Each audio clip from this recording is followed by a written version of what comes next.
Thank you, everyone. Today, we are talking about TypeScript, because it's something that I really like, and I work with TypeScript every day.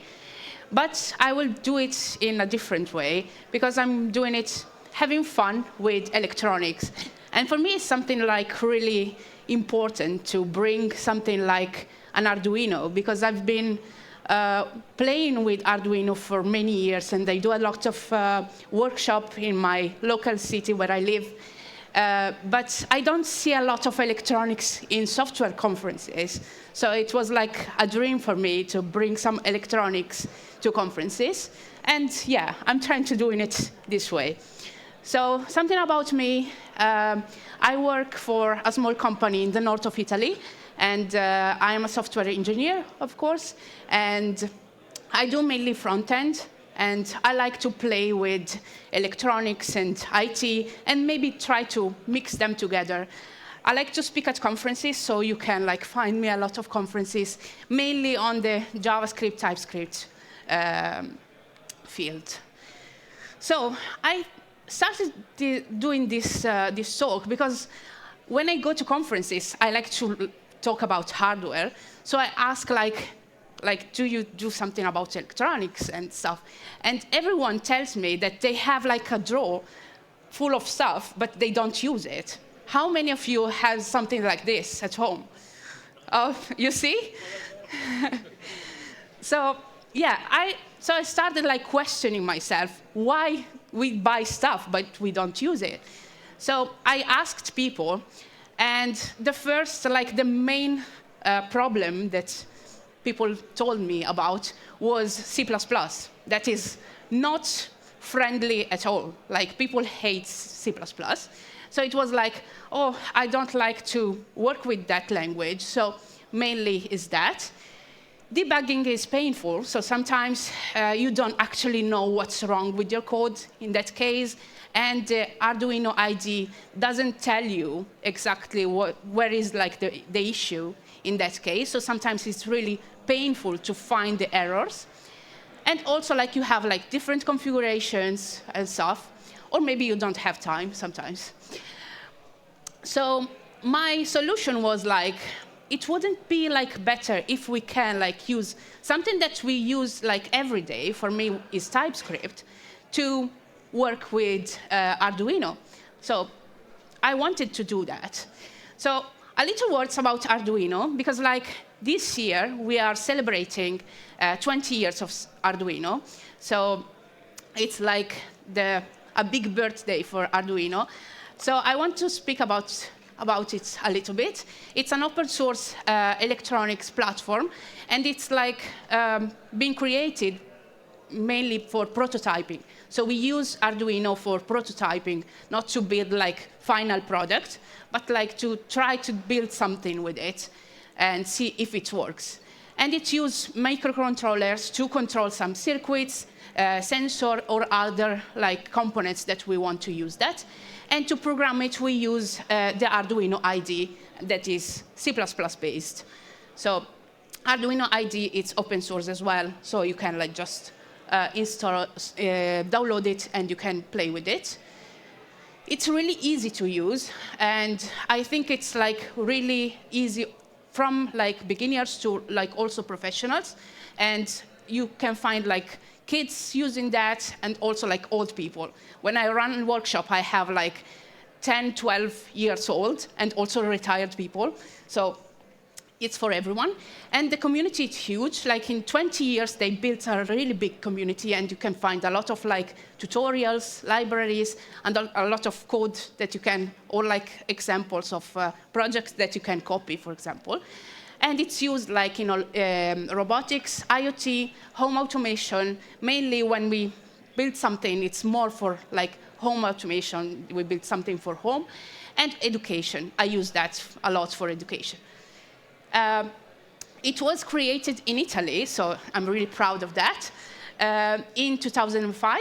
And Arduino, fun fact, is named after a bar in Ivrea, near Torino, where this group of makers used to meet. So it was in Bar Arduino, and then they built their company and named Arduino that. And now there are like more than 30 million Arduino boards that have been sold worldwide. So I wanted to do TypeScript for IoT for some reasons. First of all was for type safety. So that's why I work with TypeScript. So I want to catch the errors before running the code, so I don't have like to debug some errors that came from the shield. And scalability, if I have like a really good documented code, I can scale my code and like build some large IoT project without like many issues. And also like it's better for debugging and to maintain my project. So I was looking for options to do this with Arduino. And the first option that I found was Espruino. Espruino is like a JavaScript library that will run directly on my microcontroller. Will do the same that we do with C++. So it will like translate my code and upload it on the shield on the microcontroller directly. So I will not need my PC to be connected to the hardware to work. So I just connected it to upload my code, and then that's it. And this works with Arduino, but also the ESP shields and all like the boards, the popular ones. What we can do with it, we can run JavaScript directly on the board. We can control different components. We don't have like many limits in this case. And we can like build some standalone projects that can like be programmed and be ready to use without keeping control on them. And this is like a simple example of how I can write some JavaScript on it. For example, here we have like these two. I'm using like a LED and a servo. And just with some commands, I can, for example, blink a red. So I can turn on and off this LED. And also here, I can move the servo on a specific angle. So it's really simple, really JavaScript, let's say. So pros and cons, it runs directly on the board. This we'll see that it's not that common. And it supports like also the ESP boards.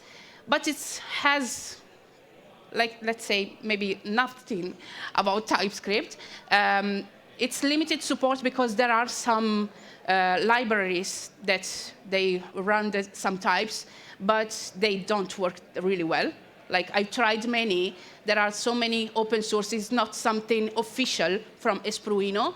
So for TypeScript, it's not good yet.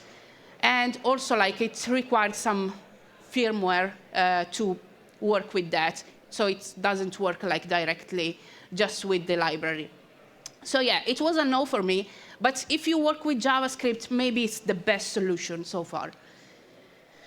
The second option was Arduino IoT Cloud. This is an official product of Arduino, and it's like a cloud-based solution built by Arduino, and it allows you to control your Arduino remotely.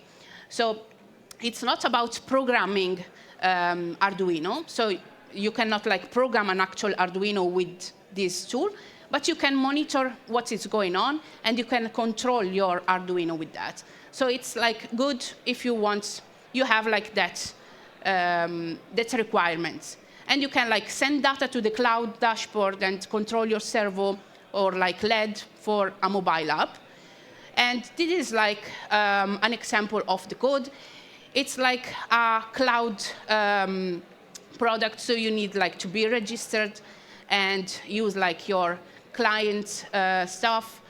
And it just like connects to the Arduino, and then you can like send some information or like get some information. It's just communication. It's not something that you can work with. So it's the best for me for IoT application that needs control remotely, but it requires internet access. So for many projects, it's not like the best. And it's like more setup, And the more important things, we cannot like program an Arduino from zero. So it wasn't what I was looking for. The third option is Firmata. Firmata is a protocol. It's not like a library. It's a protocol that allows us to communicate between my computer and the Arduino. And it needs to upload a standard Firmata that is like a code that you can download from the Arduino IDE. And you can just upload this code. And with this Firmata protocol, you can actually have a communication with the Arduino with any language you want to use.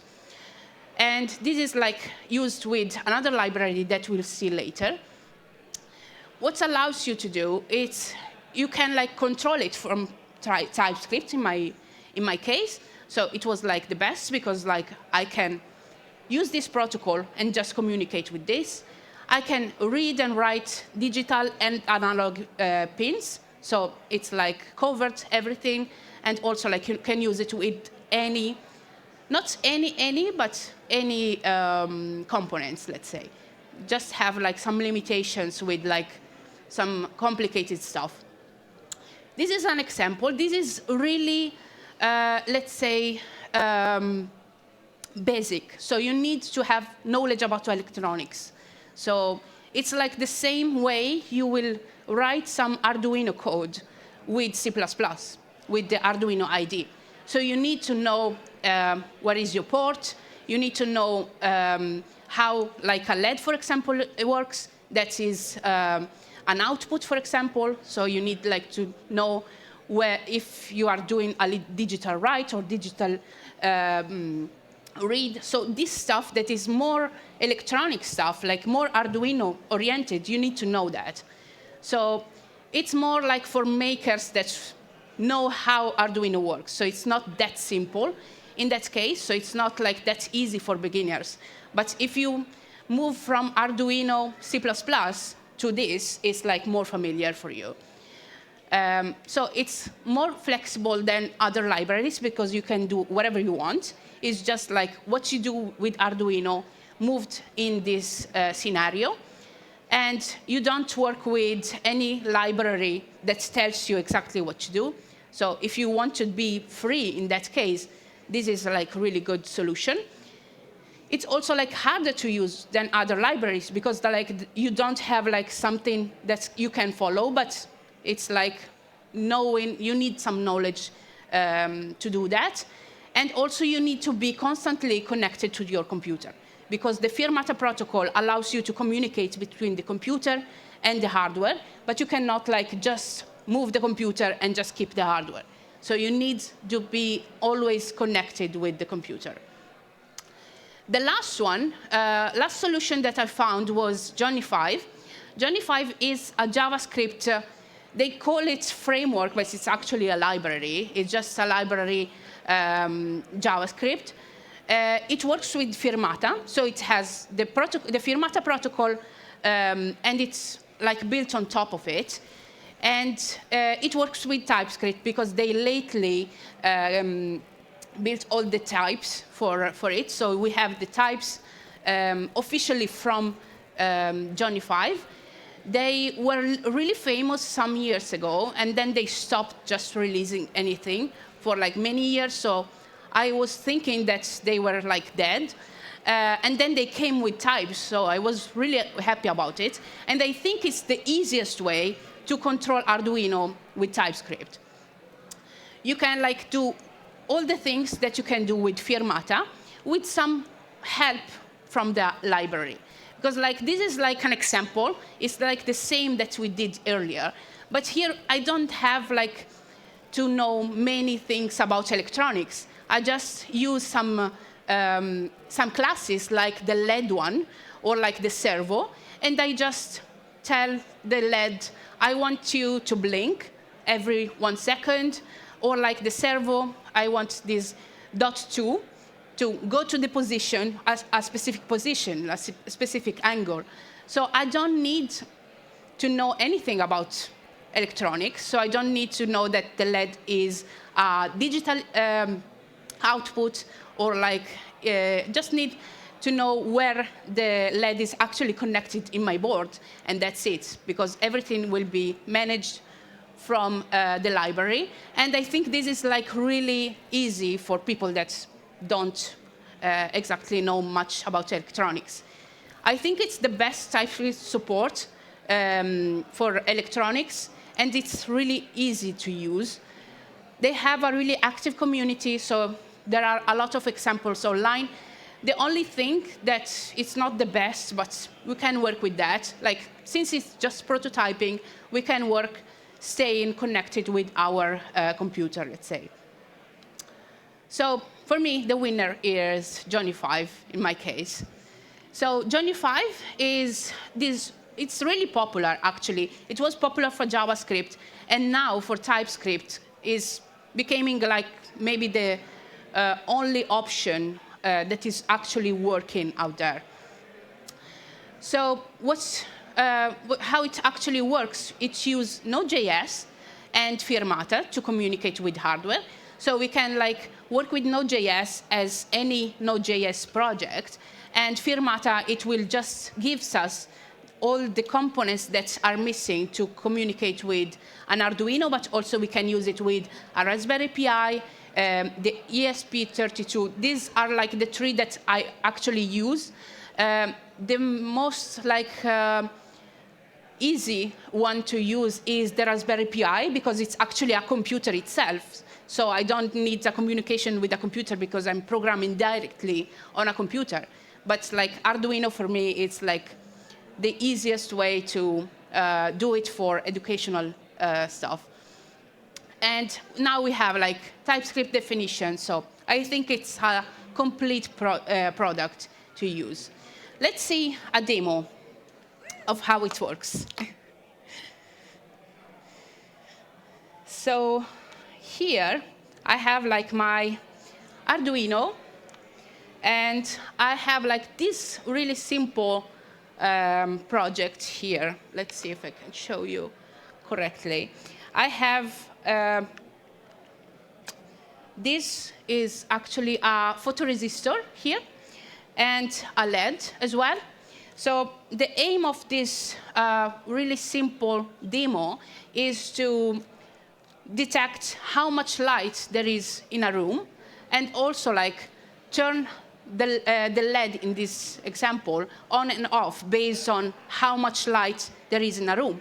And this was like actually a project that we did in one of our supermarkets in the city where I live, because like I used to go there every day at 8 a.m. and the lights turn off at the same time. And I was like, okay, in winter, it's not like that light at 8 a.m., but in summer, like it's lights like really, really early in the morning. So I talked with some people that was working there, just want to bother them. But I was like, why you have like these lights all the year that is turning off at 8 a.m.? So why you cannot like use something to detect how much light, so you don't actually need to keep like your lights on and off? So it was like really something like that we built. And now it's actually turned off when a certain amount of light is enough to don't need artificial light, let's say. So what I did, if you like electronics, I just like to make this stuff because it's something that I really love. So I need a photoresistor that it will be connected to my Arduino, and some resistance just to not burn it, and a LED. This is like a LED that will be connected. One, it's analog pin, the A0, and the LED is digital pin, that will be in the pin 8. And this is like an example of the C++ code. So it's really simple, but also like you don't have like much security in this code, let's say. But it actually works but you need to know how the serial is working for my Arduino, so I need a specific knowledge about that. And also, I'm reading the analog read about my analog pin for the photoresistor. And if the light level is less than 400, it will turn on the lights. Otherwise, it will turn it off. The 400 is like a number between 0 and 1023. That is like the result that I will get from the analog read of the sensor. So here, for example, I'm doing it with TypeScript, and I want like to get the same result. So this is like exactly what I was doing with C++. It's a little bit small.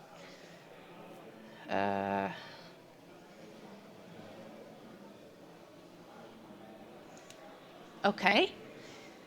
So I'm just declaring the two components. So I have like the photoresistor here and the LED. And I'm trying to stay connected to the photoresistor. And if the light level, in this case, is this photoresistor value that is between 0 and 1023.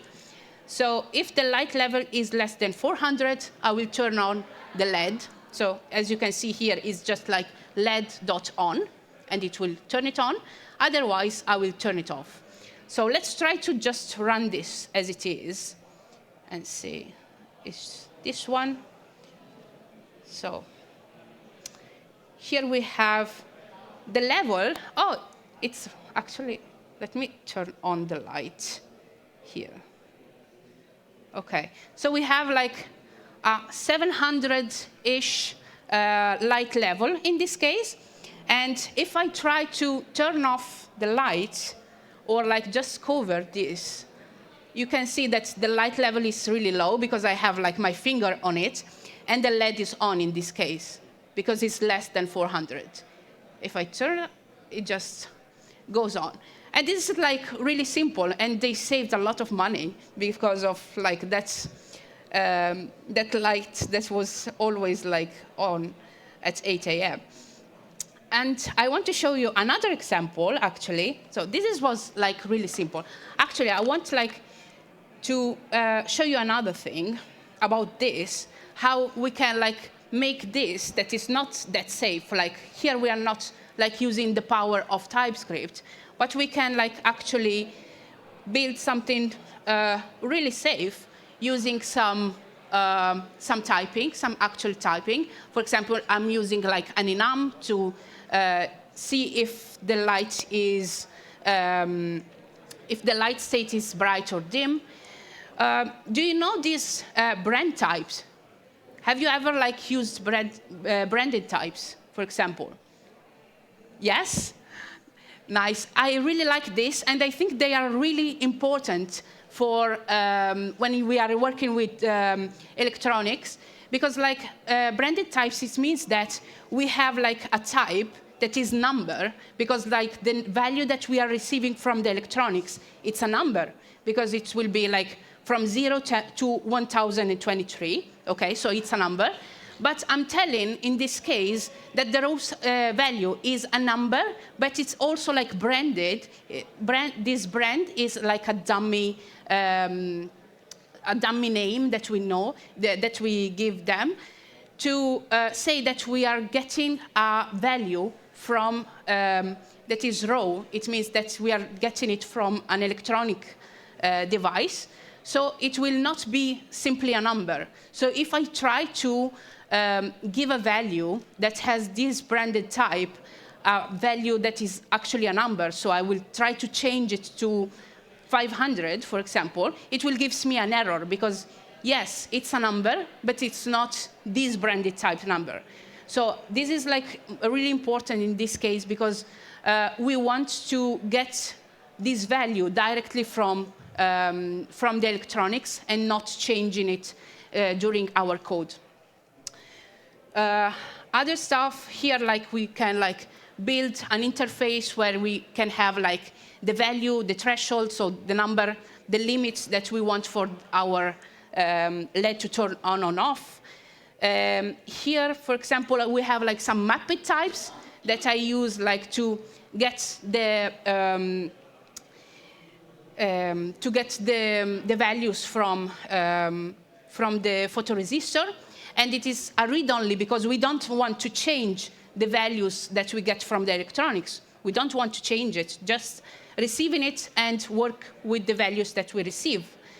I don't know if you know how it works, the discriminated unions. It means that sometimes you have like some objects that are like really similar, but they have like just one attribute that is the same for all of them, and the others are changing. For example, if you have like some shapes and you want like type circle, type square, and you can like work with the differences of one common attribute. So in this case, I had like type data or type change. When I'm listening to the electronics, I want to get the value if the data is changing or if there is something that is actually changed. So if I want the tape data in this case, here,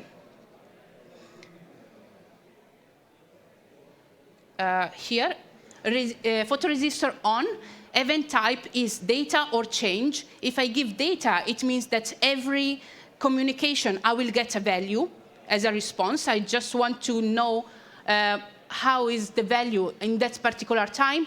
If I gave change, it will give me a value just if something is changing, so not every time. So these are like something that you can actually work. As you can see here, we have like some more control, and we can like get errors before going actually on the board. And to get some extra control, I'm using also like Zod schema here, because Zod is a library that allows you to have some extra control of the values that you are using. For example, I want the value to be a number, minimum 0 and maximum 1023. The threshold is a number, and is led on is a Boolean. And this will not be run when the code is compiling, but it's when it's actually running. So TypeScript, it will control our code and control the types when we are before compiling time. And Zod, it will control our code after compiling time, so at runtime. So I like to do this combination of control to have like more security of my code. So another example here is a dual resistor. So doing the same schema, but using two photoresistors, I can actually build something else. For example, here, I was using like two photoresistors and a servo that can turn left or right based on where is the major font of light. So the photoresistor that will get more light, it will give all my attention. And this was used actually for solar panels. So we can like actually move the solar panels to get more light from the font that is higher in this case. And also like we have like other, this is like the components are the same as earlier. We just have like another photoresistor and the servo that it will turn on left or right based on the intensity. This was like other use cases that we built. One was the solar panel trackers that will go align based on the sunlight. Another one was smart windows that it will adjust the shades based on how much light there is coming from outside. And also security system. One of our colleagues built a tracking outside in his garden to control a camera. So if there is like some lights on night that are like suspicious, the camera will turn and just record that specific area. So it's like more this case. So to show you, I have another schema ready, not this one.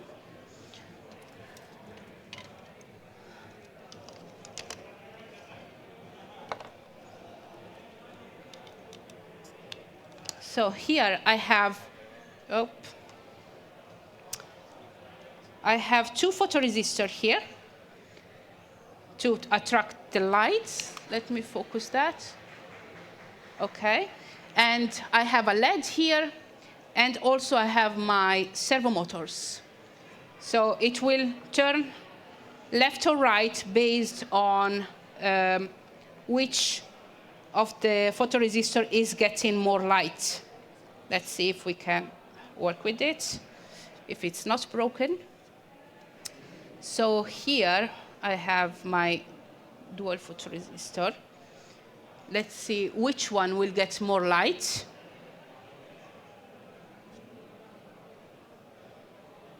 So here you can see that the left one, so this one is getting more light. So if I cover one, it's going to the other side. So you can see this one is the one that is getting more light.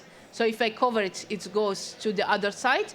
If I cover the 2 of them, the light will turn on because it's dark in this case. So yeah, this was actually built to move, like the first time we built it to move the solar panels, and then we used it also like for the garden tracking in that case. And in this case, like the code is really simple. We are just using the same code as earlier. We just update the track based on turn left or turn right if one of the 2 is like more concentrated and they have like more light in one direction or the other. And also here you can like build as much types as you want to make it like as safe as you want. So yeah, like to wrap up a little bit, we have like TypeScript and IoT. We've seen that we can actually do that. And it's actually safer because you can track errors before actually running your code. And you can like scale that like from a really simple, adding all the types that you want, that you need actually, not like don't overdo, but you can like actually scale that to a really safe code. And JOTB25 now enables TypeScript for embedded device, so we have like something. And the most important thing, we don't need C++ to build IoT projects, so that was it. So thank you very much.